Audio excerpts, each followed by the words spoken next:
ఉమ్మడి మెదక్ జిల్లాలో 22 అంటే 2 రోజుల నుంచి కురుస్తున్న భారీ వర్షాలకు మాత్రము ఆ వాగులు, వంకలన్నీ కూడా పొంగి పొర్లుతున్నాయి. అదేవిధంగా అవలి ఘనపూర్ మండలం, ఆ తర్వాత కూడా అక్కడ వాగులో ఇద్దరు దుప్పింగు, రాజపేట తాండాలో గల్లంతైన వారు ఒకరి శవం దొరికింది. మరొకరి శవం కోసం మాత్రము ప్రభుత్వ అధికార యంత్రాంగమంతా అప్రమత్తమై వెతుకుతున్న పరిస్థితి. దాంతో పాటు ఉమ్మడి మెదక్ జిల్లాలో భారీ వర్షాలతో, ఆ తర్వాత లోతట్టు ప్రాంతాలన్నీ జలమయమయ్యాయి. కొన్ని కాలనీలు దిగ్బంధంలో ఉన్నాయి.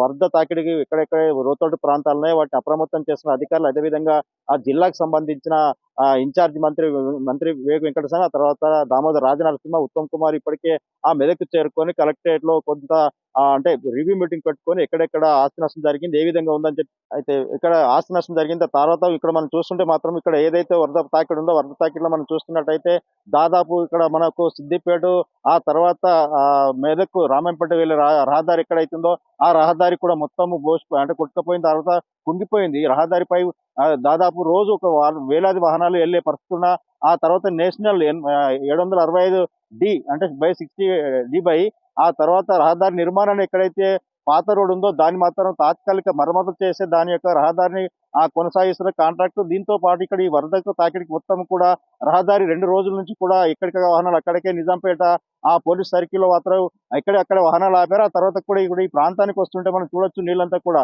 ఎక్కడైతే వరద తాకిడి భారీగా పెరిగిపోయిందో ఆ ప్రాంతానికి కూడా పోలీసులు పికెటింగ్ ఏర్పాటు చేసుకొని ఎవరిని కూడా అక్కడికి వెళ్ళనీయకుండా కొంత జాగ్రత్తలు ఏర్పాటు చేసి రాకపోకలు నిలిపివేసిన పరిస్థితి అయితే మనకు కనిపిస్తుంది. దీని తర్వాత మెదక్, సిద్దిపేటకి ఎప్పుడు కూడా నిత్యం వేలాది వాహనాలు వెళ్ళే వాళ్ళంతా కూడా దాదాపు 20-25 కిలోమీటర్ల దూరం నుంచి పోవాల్సిన పరిస్థితి అయితే ఏర్పడుతుంది. ఇక దీంతో పాటు ఉమ్మడి మెదక్ జిల్లాలో మెదక్, సిద్దిపేట, సంగారెడ్డి జిల్లాలో కూడా భారీ వర్షాలు కురుస్తున్న నేపథ్యంలో వ్యవసాయ పంటలే కావచ్చు, ఆర్తడి, మొక్కజొన్న, తర్వాత పత్తి ఇలాంటి పంటలు కూడా భారీగా పంట నష్టం జరిగిందని చెప్పి కూడా ఏరియల్ సర్వే నిర్వహించి అంచనా వేసే దిశగా మాత్రం ప్రభుత్వ యంత్రాంగం మొత్తం సిద్ధమవుతున్న పరిస్థితి అయితే కనిపిస్తారు. ఇక మనం చూస్తే ఏదైతే పంట పొలాలు కూడా బీటలు వారినాయి. దీంతో మిగతా అన్ని చోట్ల కూడా చాలా జల దిగ్బంధములు మనకు కనిపిస్తున్నాయి. అంటే మిగతా దాదాపు ఎక్కడైతే వరద ప్యాకెట్ పెరిగిపోయిందో ఆ తర్వాత అక్కడి నుండి దిగువ ప్రాంతం నుంచి వస్తున్న వర్షం నీరు మాత్రం దిగువ ప్రాంతాన్ని చేరుకోవడం, లోతట్టు ప్రాంతాలన్నీ జలమయం, చెరువులు తలపిస్తున్నాయి. ఆ తర్వాత కూడా ఎక్కడైతే రోడ్లు కూడా చాలా చోట్ల సిద్దిపేట, కూడవెల్లి ఈ ప్రాంతంలో కూడా రోడ్లు తెగిపోయిన పరిస్థితి. దీంతో పాటు మిగతా చోట్ల రాకపోకలు నిలిపివేసి కొంత రూట్ మార్పులు చేసే పరిస్థితి అయితే పోలీసులు కొనసాగిస్తున్న పరిస్థితి కనిపిస్తుంది. దాంతో పాటు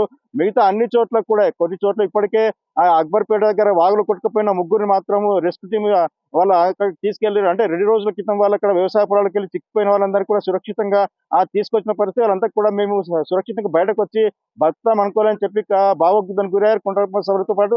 దీంతో మెదక్ జిల్లా వ్యాప్తంగా అన్ని చోట్ల కూడా ఇలాంటి పరిస్థితి కనిపిస్తుంది కనుక ఈ రోజు మరి 2 గంటల వరకు కానీ మరి సాయంత్రం వరకు కానీ వర్షాభావం ఉన్నట్టుంటే మరికొంత వరద తాకిడి పెరిగే అవకాశం ఉందని చెప్పి కూడా వాతావరణ శాఖ హెచ్చరికలు నేపథ్యం చేసిన ప్రజలంతా కూడా అత్యవసరం ఉంటే తప్ప మిగతా ఏ పనులున్నా వాయిదా వేసుకోవాలి, లేకుంటే ఇంటి నుంచి బయటకు వెళ్ళొద్దని చెప్పి కూడా హెచ్చరికలు ఏర్పాటు చేస్తున్నారు. మెదక్ జిల్లా వ్యాప్తంగా కూడా డీసీ అంటే ఎస్పీ గారు మొత్తం సిపి ఆధ్వర్యంలో మాత్రం చాలా చోట్ల పికెటింగ్ ఏర్పాటు చేసి బారికేర్ల ద్వారా కానీ, లేకుంటే అత్యవసర వైద్య సౌకర్యం అవసరం ఉన్న వారు మాత్రమే పలాంచో ఎక్కడికి వెళ్ళాల్సిన అవసరం ఉంటే కూడా వాళ్ళని ఆచితూచి పంపించే పరిస్థితి అయితే కనిపిస్తుంది. అదేవిధంగా వాహనదారులు కూడా నేషనల్ 44 ఆ తర్వాత సిద్దిపేట రాజీవ్ రహదారి ఈ ప్రాంతంలో భారీ వర్షాలు కురిసినాయి కనుక ఆ ప్రాంతాలకి వెళ్ళే వాహనదారులు ఎవరైతే ఉన్నారో 40-30 స్పీడ్ కంటే వ్యతిరేకంగా వెళ్ళవద్దని చెప్పి కూడా హెచ్చరికలు ఏర్పాటు చేసి పంపిస్తున్న పరిస్థితి కనిపిస్తుంది. ఆ తర్వాత తూప్రాను, ఆ మిగతా మెదక్, సంగారెడ్డి, ఆ తర్వాత రామాయంపేట ఈ ప్రాంతాలకు కూడా చాలా కాలనీలు లోతట్టు ప్రాంతాల్లో జలదిగ్బంధాలు ఉన్నాయి. ఉదయం 9 గంటల వరకు కూడా బయటకు వెళ్ళలేని పరిస్థితి అని చెప్పి స్థానికులు ఆవేదన వ్యక్తం చేసిన పరిస్థితి అయితే